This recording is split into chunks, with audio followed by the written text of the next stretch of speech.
Hello, and welcome to another leadership question and answer session in which I answer questions that were sent to me by individuals.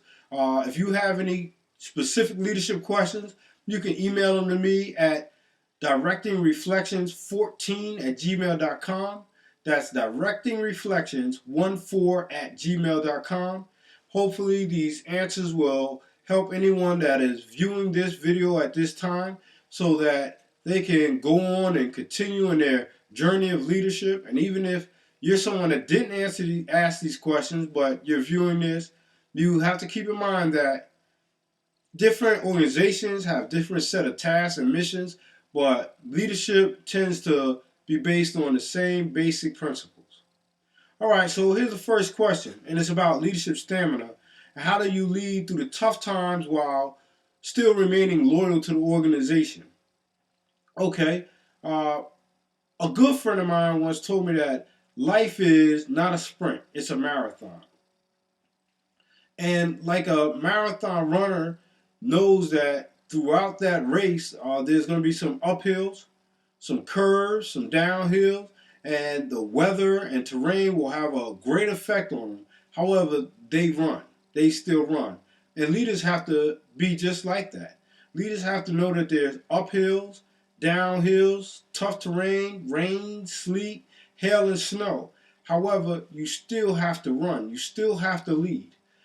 And you have to remember that you were picked there to be that leader based on your potential because they felt that you were the one to be placed over other people so that you can get the organization to where it needs to go. The people that put the leader in that position know that there's going to be tough times, but they figured that this individual was the one to get them there. So as leaders, we must remember that we're not just doing it for ourselves. We're doing it for the organization and for those that we've been chosen to lead. And anybody can run a marathon on a smooth surface. But the leader is there because of the tough terrain, because of the tough time. And the most disloyal thing a leader can do is quit. Quit on the organization, quit on those that they were chosen to lead, and quit on yourself. You have to remember that you were trusted. And when you break trust, that's called disloyal. So keep working hard. Remain focused on the finish line, not so much on the hill that is right there in your face. Now, there's no one that can tell a leader every tough time that's coming. Just like a runner on a new course never knows exactly when the hill is coming. People may have given them an idea, but you don't know when it's coming. So just know that it's coming. Eventually, there's going to be some uphill battles. But see, those uphill battles are what give you your story, what build your leadership legacy. So ask some other leaders, some more experienced leaders about the tough times and how they overcame. Or pick up a book, read about Audie Murphy or any other great leader throughout history and look at what they went through to get to where they are. You only know about their legacy because of their tough times. So step out, be prepared for the tough times, and drive your team through it. Drive your team through that tough time, knowing that, yeah, it's going to come. It's inevitable. But keep your motivation. Keep your motivation and keep on trying. And good things are going to happen. The next question I have is, how do you lead after you're burnt out? Listen, burnt out is serious. It's usually more mental than physical. But the first thing I would do is sit back and try to find out, why am I so burnt out? And am I the only one burnt out, or is my entire team, my entire organization burnt out? And if it's me and my team's not burnt out, then I have to start looking at, am I delegating tasks? Am I giving them enough to take some off of me and provide a little more challenge for them? If I'm not willing to give them the challenge, then at that point, why aren't I? Is it because they're unskilled or unwilled? Do they not know how to do the task, or are they not willing to do the task? If they don't know how, then it's up to me to prioritize some time every week or day so that I can give them the training they need so they can take some of this load off of me and put some on them so that they can actually be challenged and grow to become leaders themselves. Now, if they're unwilled or unwilling, which is how I should say it, then I have to get time and sit down one on one and see why aren't they willing to do it? What happened? Were they willing at one point and then something happened that broke that will? And try to communicate with them and actively listen to them to find out why aren't they willing and try to get them back on the team. So if you're burnt out, it may be a lack of delegation. Um, Another way to handle being burnt out is find something else to do. Not while you're at work. While you're at work, you work. But find something else to do, some other goal. A good example would be this: if I decided, I want to make sure I run 20 miles a week. And, every day focus and say, okay, so if I'm going to do that Monday through Friday, then that's 4 miles per day. Or am I going to do it Monday through Saturday, Monday through Sunday, whatever the case may be. And then maybe once I reach that goal, then I might want to start making sure I'm accomplishing 5 miles at 10, in 50 minutes.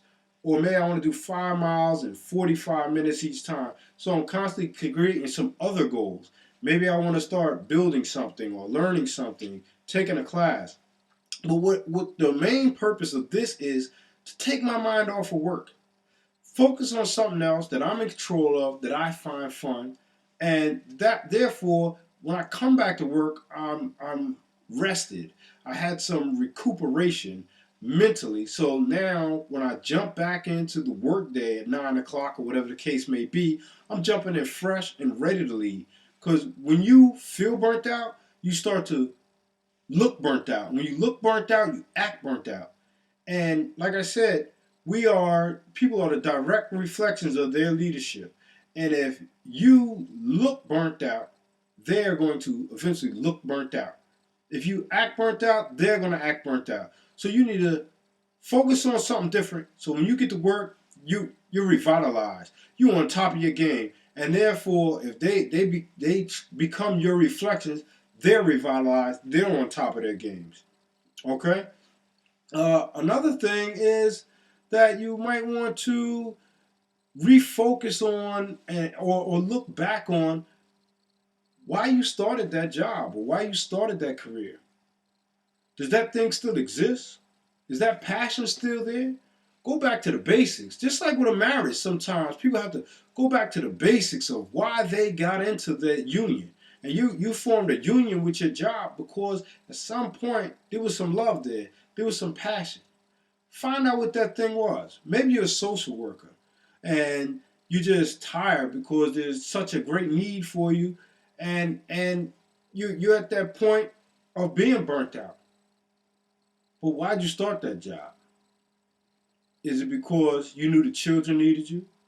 Is it because, maybe you had a personal situation that drove you to that career field? If that thing is still there, focus on that, and then you will begin to flourish again. It'll wake you up. Shake your passion up. Open it up, let it out, and then you'll be able to focus on what's important, and some of the things that are burning you out won't have such a strong effect on you. Another thing that I find that causes work burnout is a lack of planning. Sometimes we don't plan what we're going to do the next day or the next week or the next month. And of course, the farther out you plan, the less detailed it is. But you should know when you leave work today what you're going into tomorrow. What tasks you plan on accomplishing. Yes, some things come out of nowhere, but there's so much about work that is the same from day to day or week to week. Like what I call paying the king. And paying the king is basically like the old villagers in medieval times that send their taxes to the king's castle. If you don't get your taxes to the king's castle in time, the king is going to send his knights down, and they're going to cause a lot of problems in your village. So, what are your king's taxes? Are they reports? Or are they certain type of emails or responses that's supposed to be submitted by Tuesday or Friday or at the end of the month? Put those things on first on your plan. Pay the king first, and then get back into your village and handle those things. But when you don't pay the king is coming down. You already have these other things that piled up, and then you seem burnt out. Do not just wait for things to come to you. Plan them out.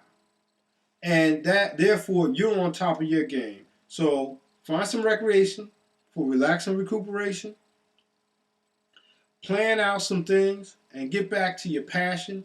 And that'll help you relieve that burnt out feeling so that you can provide the leadership that your team deserves. All right. Another question I have here is, how do you motivate people? There's so many different things you can do to motivate people, but I would say when you take an individual task, I would say first you need to show them how to do it. Get your hands dirty. Show them how it's done. Let them see that you're a part of the team, that you'll get in there also. And then once you show them how, then you teach them how so that they can learn. And people, when they feel comfortable doing something, they are more likely to be motivated to do it. And get them honest feedback. Let them know exactly where they stand. Let them know that you've been watching and you're concerned with their ability to accomplish the task, and that you're there, and these are the things that they need to do to get to where they need to be. Now, when giving that feedback, always say, cheer louder than you chastise. Okay? Positive reinforcement works way better. If you start off with negative reinforcement when you're dealing with people, then what they're going to do is try to do everything in their power to not be punished, which means that they'll end up doing the minimum. But when you cheer loud and you let them know that they're important and that they're part of the task or their job on the team is important, then they feel empowered and they're going to do more. They're not going to be worried about the minimum. They're going to be more concerned with doing the best at their part of the task so that the overall team can reach the level of their potential or even increase their potential over time. All right. People are definitely motivated when they feel important. So you can show them how to do a task, train them, get them honest feedback, be their cheerleader, cheer amazingly louder than you chastise, and make sure that they understand how important they are to the team. See, some leaders say, do this because I say. But that's not real. That's not real leadership. See, real leadership understands it's cool to take a minute to explain the why. Because when people understand why, then they start to develop some type of ownership of the task. I'm doing this because this makes this happen. And that's what we want to get to. So make sure you let them know the why, the purpose behind it. And I guarantee you they'll be more motivated than if you just tell them to do it because I said to do it. Hey, this wraps up today's leadership question and answer session. If you have any questions, you can either post them on directingreflections.com or you can email them to me to directingreflections14@gmail.com, or you can go ahead and tweet them out to me. You can find me at LeaderCoach14. And thank you for taking the time to listen. And hopefully I was able to help you learn a little more. And I'm looking forward to your questions or any feedback that's going to help me learn, because leaders are learners. Thank you.